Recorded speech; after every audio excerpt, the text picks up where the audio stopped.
The next day felt unreal. Marcus packed for Vermont like nothing had happened. He folded sweaters carefully, humming to himself, moving through the bedroom with the calm confidence of someone who believed everything was settled. Like the conversation in the doorway hadn't mattered, like my opinion hadn't mattered. I watched from the hallway, holding my phone in my hand, the confirmation email still open. I accept the position. 4 words that had quietly changed everything. Tyler came home from school a little after 4. He dropped his backpack by the door and headed straight for his room without saying hello. No eye contact, no pause, just gone. I stood there longer than I needed to, waiting for a reaction that didn't come. That was the first moment it really hit me.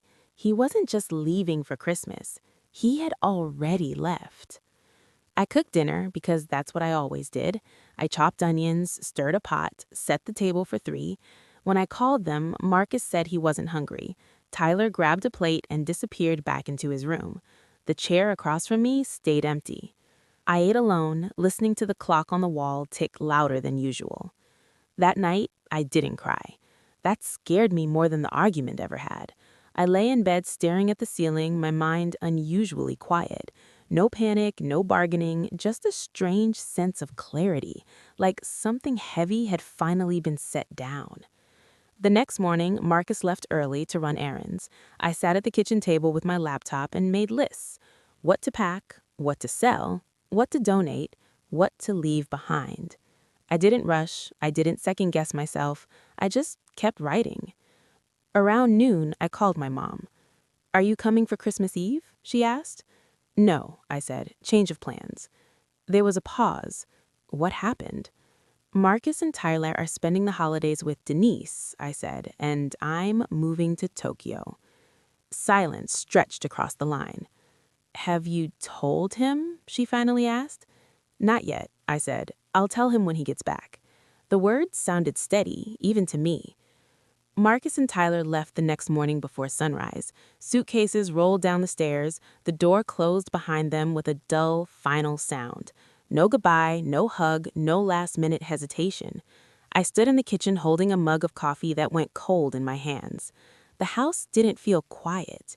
It felt empty. By noon, I had scheduled calls with 3 international moving companies. By evening, I had chosen one. They could pack everything in 5 days and ship it within a week. I paid the deposit without hesitation. That night, I slept deeply, the kind of sleep you don't realize you've been missing until it finally comes. The next morning, I called a real estate attorney I'd worked with years ago. "I need to understand my options," I said. "Joint property, possible divorce." "Pending or current?" he asked. "Pending," I said. "My husband doesn't know yet." After that call, I moved through the apartment slowly and deliberately.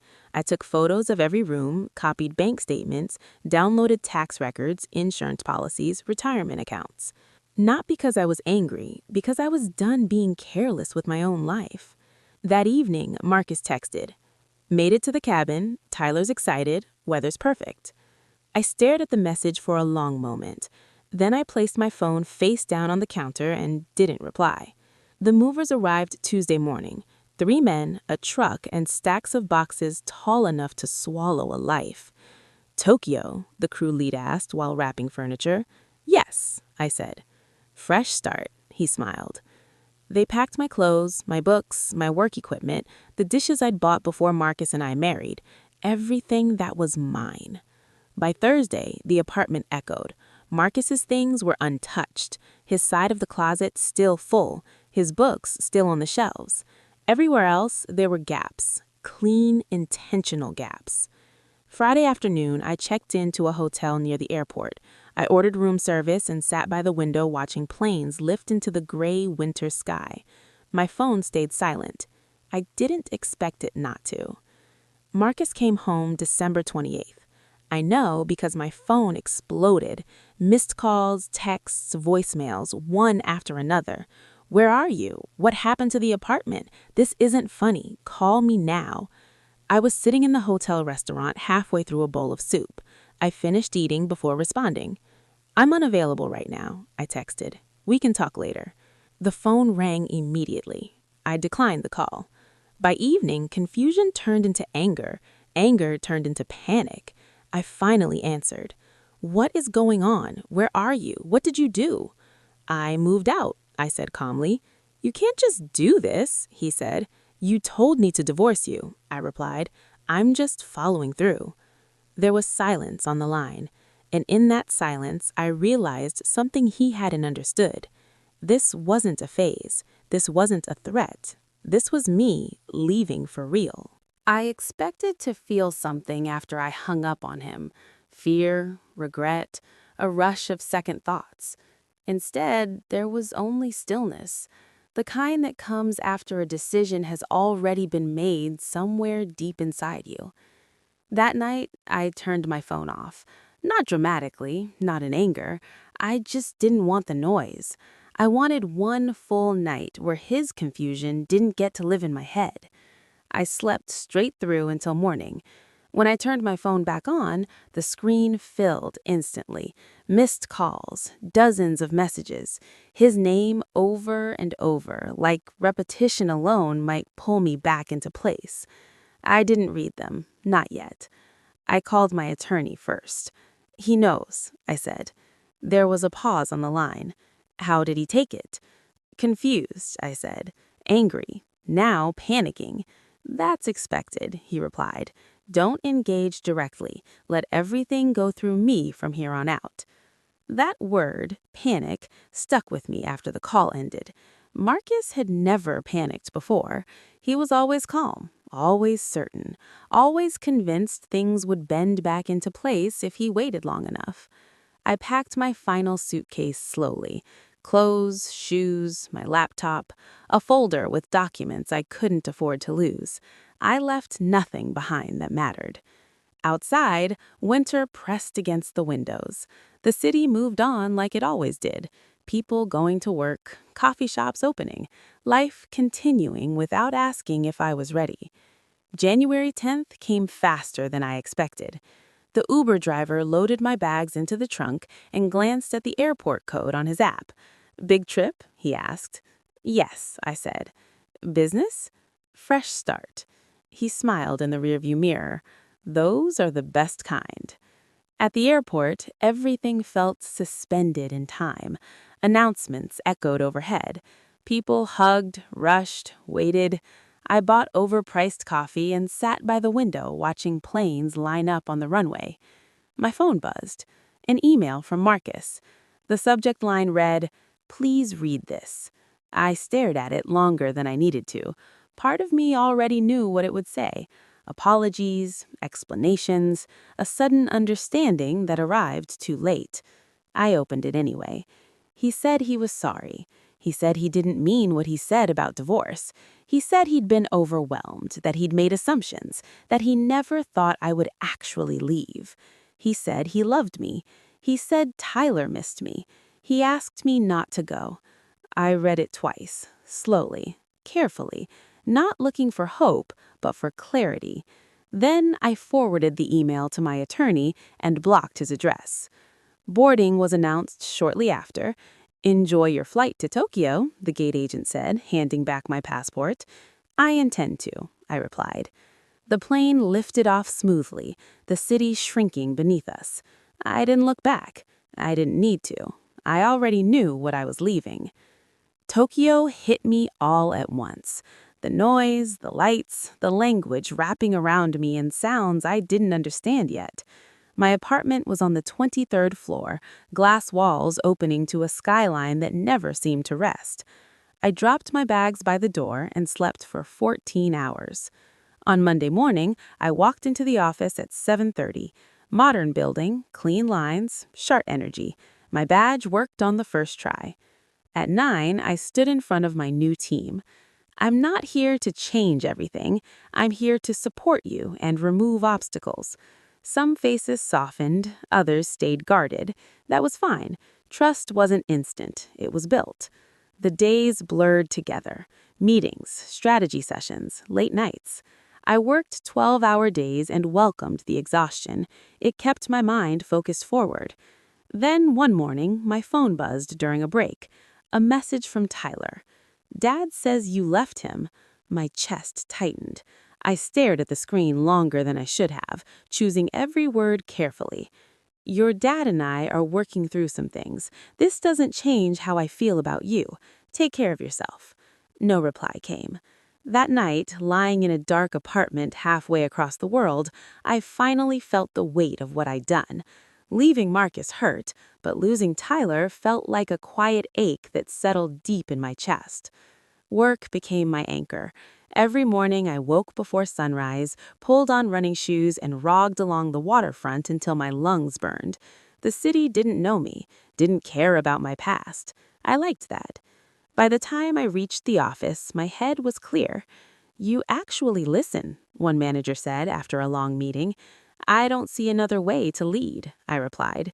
Weeks passed. Then my attorney called again. "Marcus has been trying to reach you," he said. "He's asking for your contact information in Japan." "For emergencies?" I asked. "That's what he claims. Give him my office number only, nothing else." That evening, a new email appeared in my inbox, a different address. I shouldn't have opened it. He wrote about regret, about mistakes, about how he never meant to hurt me. He said Denise never asked him to choose, that he'd misunderstood everything, that I was breaking their family apart. I closed the email and stared at the wall. That was when I understood something important. Marcus wasn't trying to fix what he broke. He was trying to pull me back into a place where I doubted myself. The next morning, I blocked the new address, and as I walked into the office, the city humming outside the glass, I realized this was no longer just about leaving him. It was about not letting him reach me anymore. By February, Tokyo no longer felt overwhelming. It wasn't home yet, but it had stopped feeling foreign. I had a routine, a favorite coffee shop near the station where the owner remembered my order, a specific train car that was usually less crowded in the mornings. Small details that made the days feel anchored. Work stopped being a distraction and started becoming momentum. I wasn't surviving anymore. I was building. One evening, Janet pulled me aside after a long leadership meeting.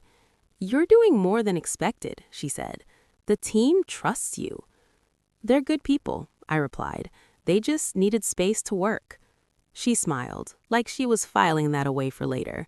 My phone stayed quiet most days, and I liked it that way. Silence had become a kind of peace, but it never lasted forever. One afternoon, my attorney emailed. Marcus had agreed to my terms on the apartment. He would buy out my share. Clean, simple. I felt nothing when I read it. No relief, no sadness. Just completion, like checking something off a list that no longer mattered. A few days later, another message arrived. This one wasn't from Marcus. Her name was Sarah. She worked for our company, but in the Singapore office. She said she was in Tokyo for a conference and asked if we could meet briefly. Something about her wording made me uneasy, but curiosity won. We met in the lobby of my building. She looked nervous, hands clasped together like she might bolt at any second. "I'm sorry to do this in person," she said, "but I thought it was important." "About what?" I asked. She took a breath. "I'm friends with Denise." The name landed softly, like something from a previous life. It didn't hurt, it just felt distant. "She wanted me to tell you something," Sarah continued. "Marcus has been calling her constantly since the divorce started, saying he made a mistake, saying he lost you." I wasn't surprised. I didn't feel anything at all. "There's more," she said carefully. "The Vermont trip, it was never about getting back together." I looked at her, waiting. "She's been remarried for years," Sarah said. "She never wanted Marcus back. The trip was about Tyler. That's it." The air felt clearer all of a sudden. "So when he said she needed him," I said quietly, "that wasn't true?" "No," Sarah said. "It wasn't." Everything clicked into place. The urgency, the pressure, the way he framed it like an emergency I wasn't allowed to question. It hadn't been about his son. It had been about control. One more thing, Sarah added gently. Tyler talks about you. He didn't realize how much you did until you were gone. Denise wanted you to know she's grateful. My throat tightened despite myself. I hope he's okay, I said. He's doing well in school. He just noticed the difference.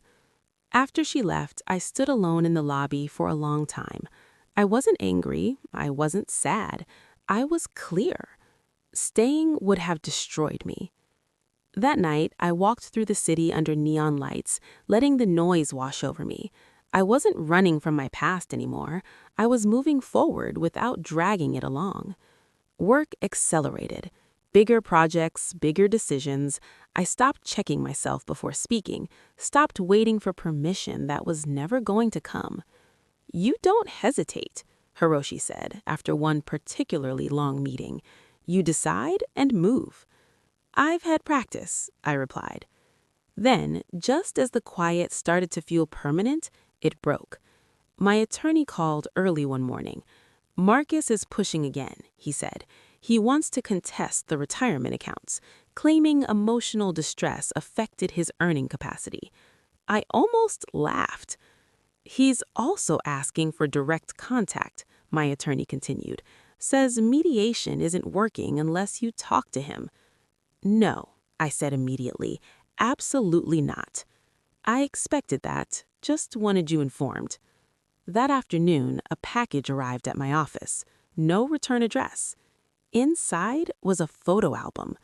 Pictures of us, vacations, holidays, Tyler as a kid, notes scribbled in the margins, like memories were currency he could still spend. My hands shook as I closed it. Not because I missed him, because I recognized the move. He wasn't trying to fix anything. He was trying to pull me back into the role where I doubted myself. That evening, I met Yuki for dinner. I told her about the album. She nodded. People do that when they're losing control, she said. They reach for the past because it's the only place they still feel powerful. Does it stop? I asked. Yes, she said, when they realize it doesn't work. As I walked home later, the city glowing around me, I understood something I hadn't before.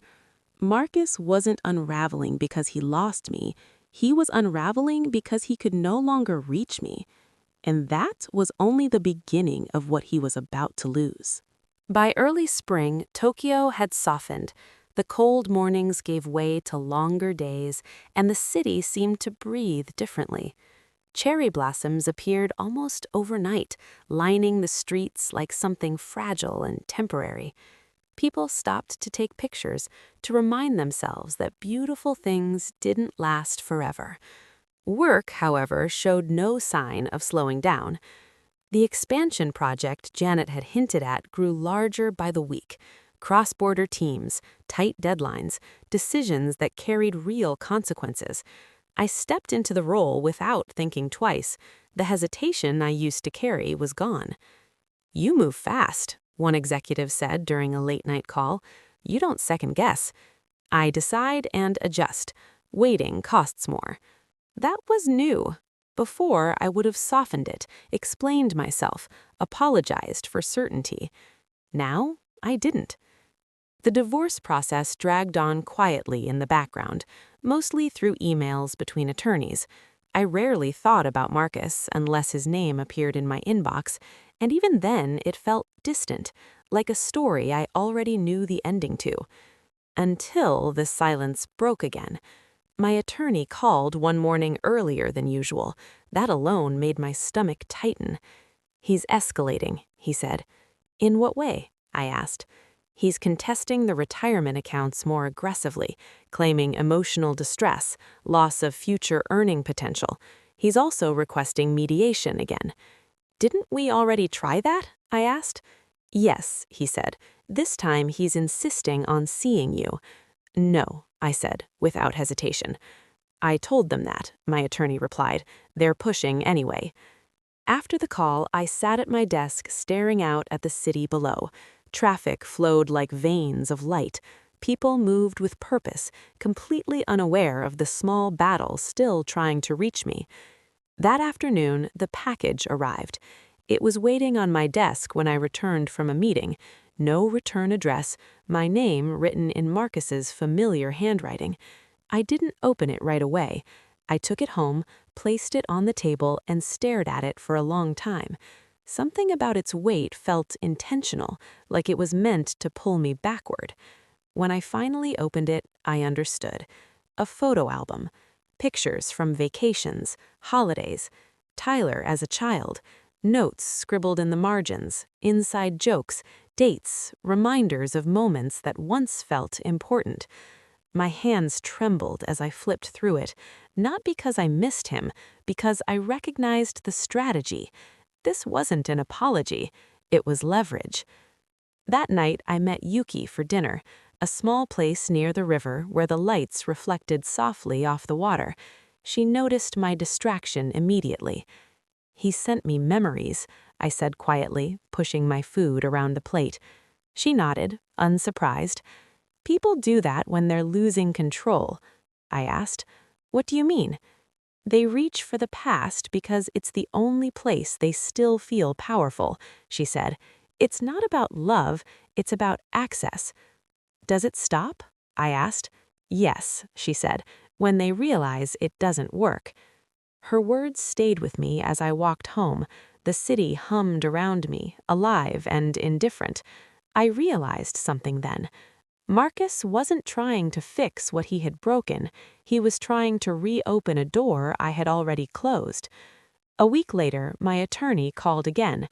"He's backing down," he said. "Agreed to your terms. Apartment, accounts, everything." Just like that. No explanation, no closure, just surrender. By early May, the paperwork was finalized. I woke up one morning to a single email. Divorce finalized. I read it twice, then closed my laptop and made coffee. No tears, no celebration, just a quiet acknowledgement that something had ended. That afternoon, the expansion deal closed. The office erupted in applause. People stood, clapped, smiled. Janet hugged me, rare and brief.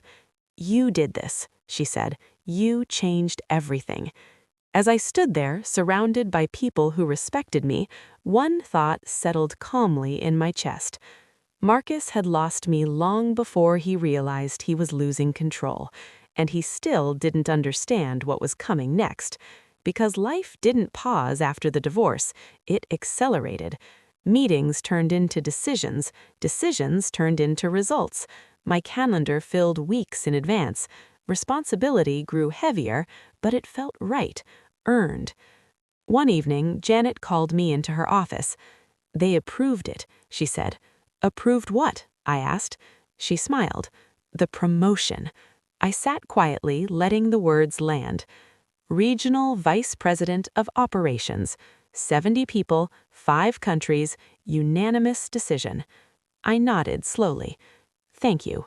And for the first time in my life, I didn't feel the need to explain why I deserved it. As I left the building that night, the city glowing under a warm spring sky, I understood something with absolute clarity. Marcus had lost me because of one argument. He lost me because he taught me that my place in his life was optional. And once you see that clearly, you can't unsee it. Not ever. Summer arrived quietly, heavy with heat and movement. Tokyo slowed down in small ways. People lingered in doorways. Trains felt warmer, fuller. I adjusted without thinking about it, the way you do when a place starts to feel familiar enough to stop noticing every change. Work filled most of my days. The promotion didn't change how much I worked, just how visible the work became. Decisions I made now traveled farther. A wrong call could ripple across teams in 5 countries. A good one could open doors for dozens of people. I liked the weight of it. One afternoon, Hiroshi stopped by my office after a long call. "You don't hesitate," he said. "Most people at this level still ask permission." "I used to," I replied. "It's inefficient." He laughed, but there was respect in it. Weeks passed without a word from Marcus. No emails, no messages, no attempts through mutual friends. The silence felt intentional, not peaceful. I'd learned the difference. My attorney confirmed it a few days later. "He's quiet," he said. "That usually means he's recalculating." "Let him," I replied. "We're done." Valentine's Day came and went without me noticing. In Japan, women gave chocolates to men. I bought the expected boxes for my team and thought nothing of it. That evening, Yuki invited me out. "Anti-Valentine's Day dinner," she said. "Divorced and single women only." I smiled. "I'm in." There were 6 of us, different ages, different stories. One woman had left a marriage after 20 years. Another had never married at all. We talked about careers that bloomed once we stopped shrinking, about how quiet freedom felt compared to the chaos we'd been taught to expect. Someone raised a glass. "To choosing ourselves," she said. I realized something then. I hadn't thought about Marcus once that entire evening. That was new. March brought colder mornings and longer days. Work intensified.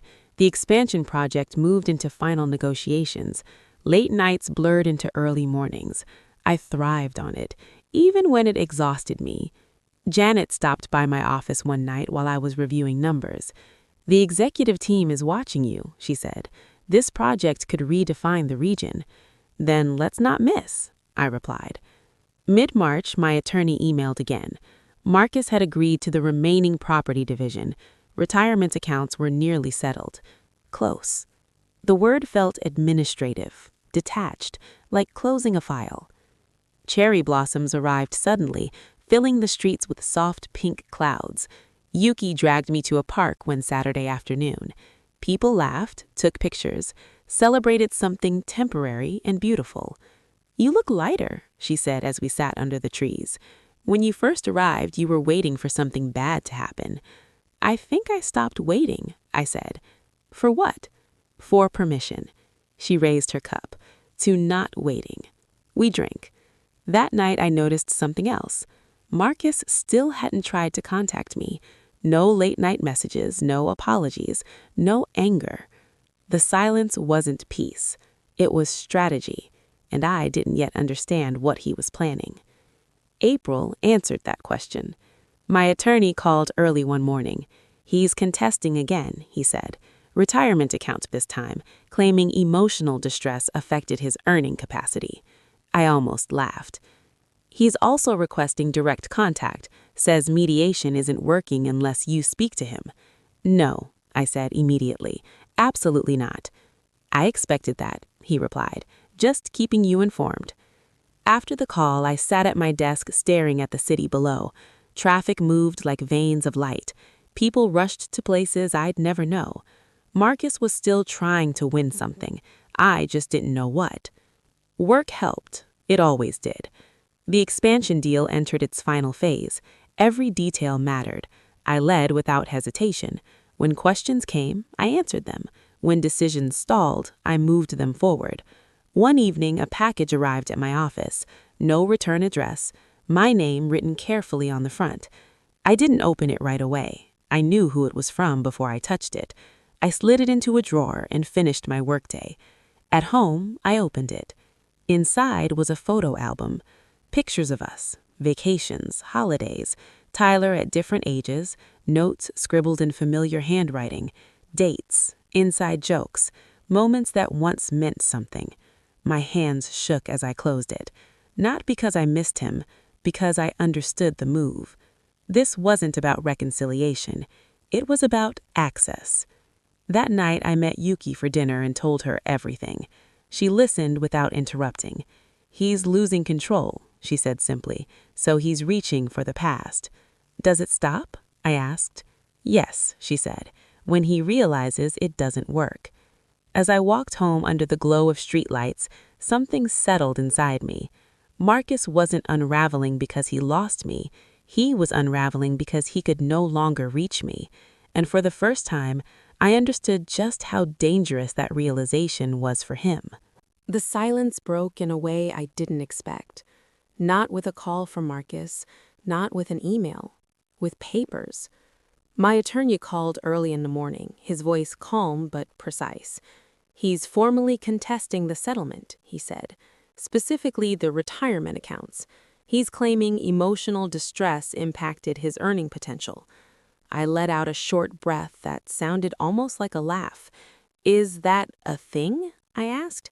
It's a strategy, he replied. A weak one, but it signals something important. What's that? He's not trying to win, my attorney said. He's trying to slow you down. The words landed harder than I expected. Marcus didn't care about the money. He never had. What he cared about was leverage, delay, a way to keep me tied to him, even from across the world. He's also requesting direct contact again, my attorney added. Claims mediation isn't productive unless you speak to him personally. And no, I said immediately, absolutely not. I told them that, he said.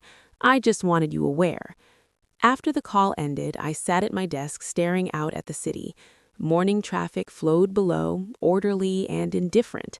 People moved forward without looking back. The contrast felt sharp.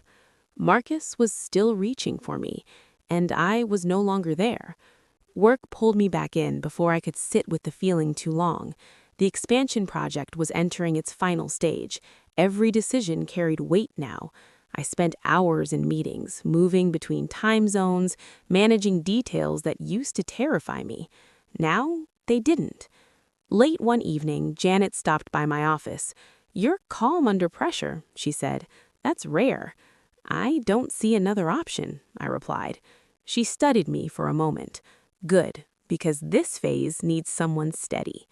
The next few days passed without incident. No messages, no new legal updates. I allowed myself to believe, briefly, that things might finally be settling. Then a package arrived. It was waiting on my desk when I returned from lunch. Medium-sized, no return address, my name written in careful, familiar handwriting. I didn't open it. I slid it into a drawer and finished my meetings. I answered emails. I focused on numbers. I waited until I was home, until the city outside my window had gone dark. Only then did I take it out. Inside was a photo album. Not new, not decorative, old, worn at the edges, the kind you keep when you expect a life to last. Pictures of us on vacations, holidays, Tyler at different ages, birthday cakes, school events, notes scribbled in the margins, inside jokes, dates written in pen, like proof that the moments had been real. My hands shook as I closed it, not because I missed him, because I recognized the move. This wasn't nostalgia, it was a test. He was trying to see if memories could still reach me where logic couldn't, if the past could reopen a door I had locked deliberately. That night, I met Yuki for dinner, a quiet place near the river. She noticed my distraction immediately. "He sent something," I said, pushing the album toward her across the table. She flipped through it once, slowly, then closed it and handed it back. "He's losing control," she said, "so he's reaching for history. It's the only place he still feels powerful." "Does it stop?" I asked. "Yes," she said, without hesitation. "When he understands, it doesn't work." I walked home under the glow of streetlights, the album heavy in my bag.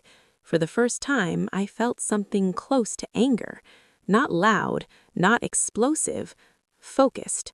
Marcus wasn't trying to heal. He was trying to interrupt my momentum. The next morning, I called my attorney. "I sent him a photo album," I said. There was a pause. "That's not uncommon," he replied. "It usually means they're running out of options." "What should I do with it?" "Nothing," he said. "Document it. Don't respond." So I didn't. Days passed, then a week, then 2, and finally the call came. "He's backing down," my attorney said. "Agreed to all remaining terms, no further contests." Just like that. No apology, no explanation, just surrender. By early May, the paperwork was finalized. I woke up to an email with a subject line that was almost absurdly simple. "Divorce finalized." I read it twice, closed my laptop, made coffee, got dressed, went for a run. Life didn't pause. That afternoon, the expansion deal closed. The office erupted in applause. People stood, smiled. Janet hugged me, quick and proud. "You did this. You changed everything."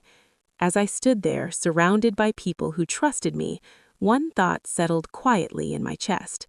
Marcus hadn't lost me because I left. Marcus lost me because I stopped being reachable, and that was something he would never recover from.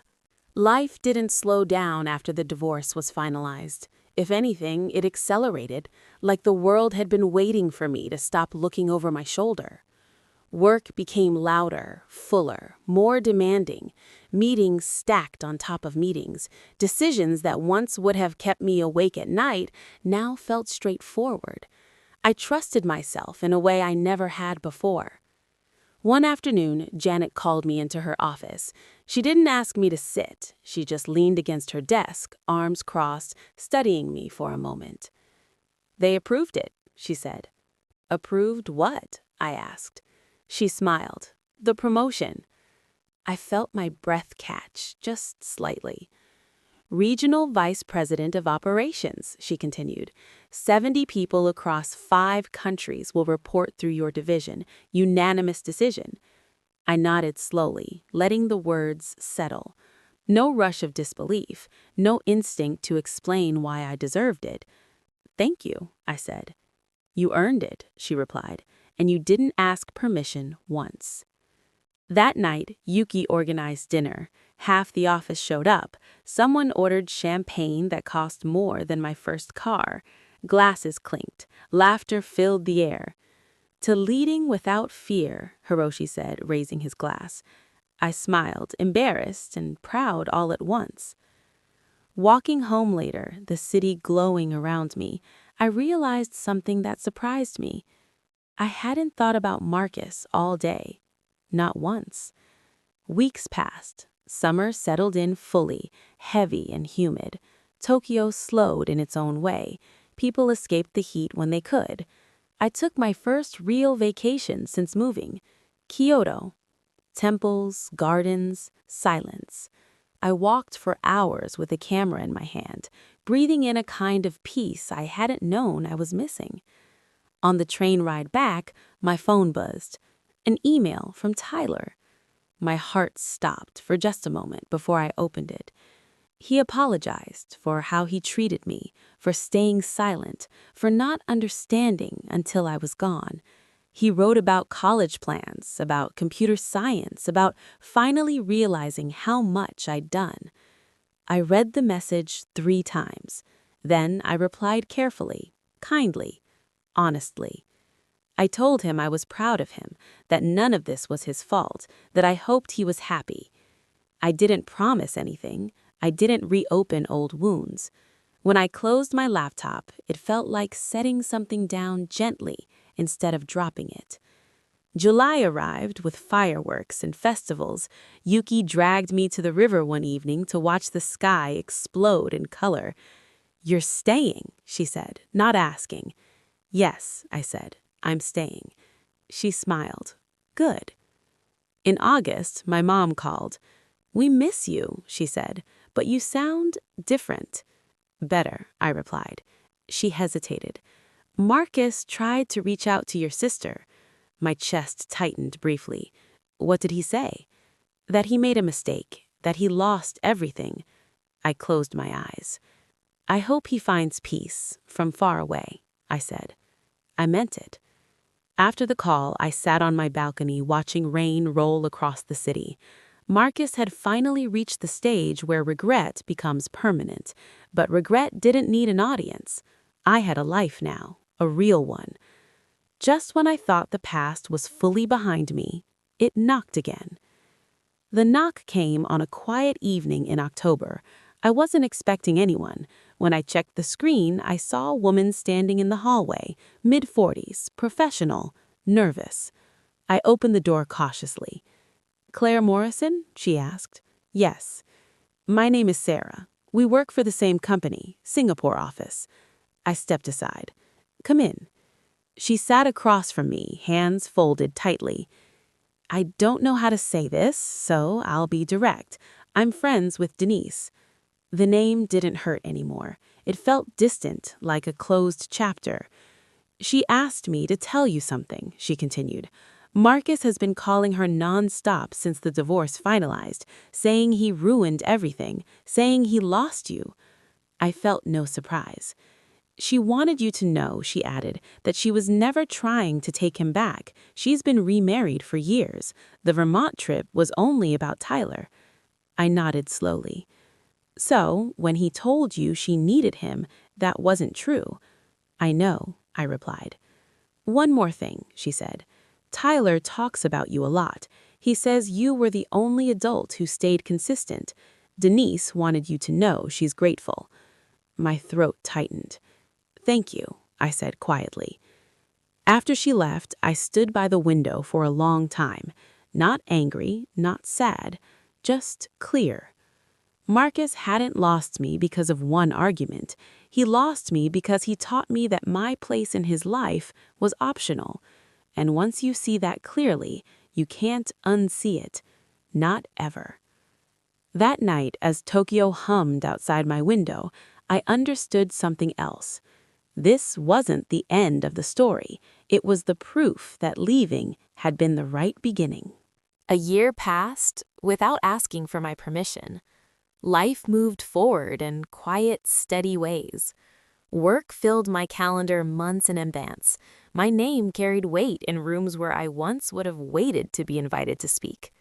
Tokyo no longer felt like a chapter I was borrowing. It felt like a life I was building. On Christmas Eve, 1 year after everything changed, I video called my family back home. Laughter filled my screen. Normal questions. Stories about weather and food and neighbors. No tension, no careful pauses. When we said goodbye, I closed my laptop and sat in the quiet of my apartment. I cooked dinner for myself, nothing fancy, something warm and familiar. I ate slowly, watching the city lights stretch out beneath my window. My phone buzzed. Unknown number. I didn't need to open the message to know who it was from. I already felt the shift in my chest, that old instinct to brace myself. I opened it anyway.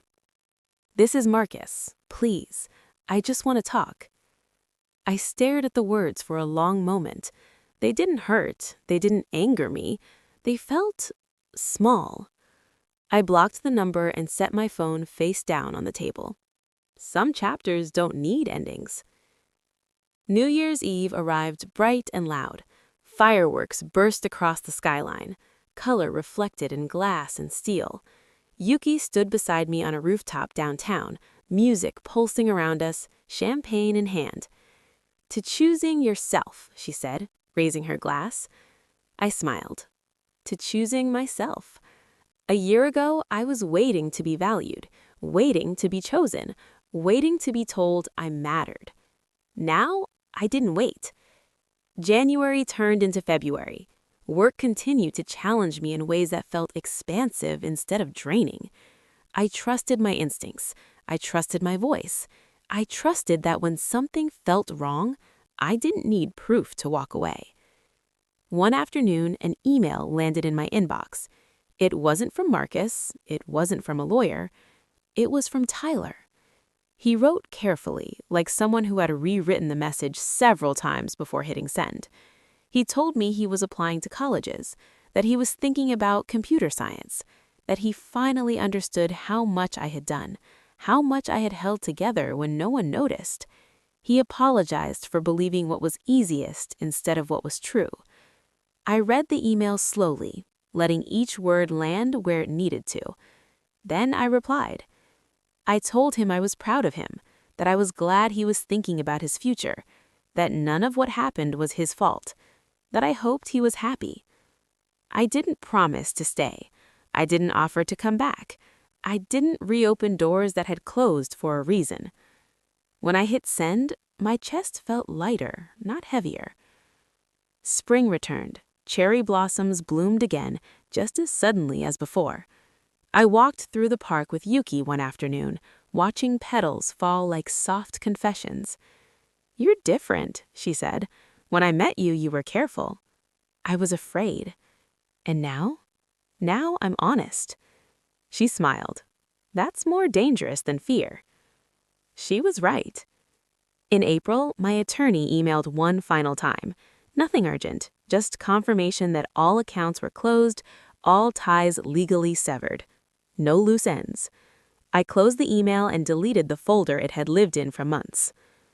By summer, my team expanded again. New hires, new challenges. I stood in front of a room full of people one morning and realized I wasn't performing leadership. I was simply doing it. No mask, no shrinking. One evening, my mom called. "We're proud of you," she said. "You sound like yourself again." "I am myself," I replied. She hesitated. "Marcus reached out to your sister recently." I felt a brief tightening in my chest. Not fear, just acknowledgement. "What did he say?" I asked. "That he made a mistake, that he lost everything." I looked over the city, rain beginning to streak the windows. "I hope he finds peace," from a distance. After the call, I sat quietly, listening to the rain. Marcus had finally reached the stage where regret becomes permanent, the stage where apologies are no longer about repair, only relief. But relief wasn't something I owed him. I had a life now, a real one built on choices I made with open eyes.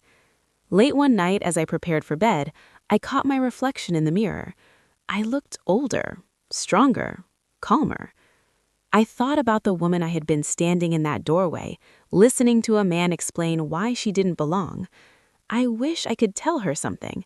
Not that it would get better, not that she would be okay, but that one day she would stop asking to be included and start deciding where she wanted to stand. And that decision would change everything. If you're listening to this and wondering whether staying is costing you more than leaving ever could, trust the quiet voice inside you. You don't need permission to walk away. You don't need proof to choose peace. You don't need to be someone's priority to become your own. Sometimes the bravest thing you can do is leave calmly and build a life that finally feels like yours. I did, and I've never looked back. If this story reached you, tell me where you're listening from in the comments, tap like, and subscribe for the next part.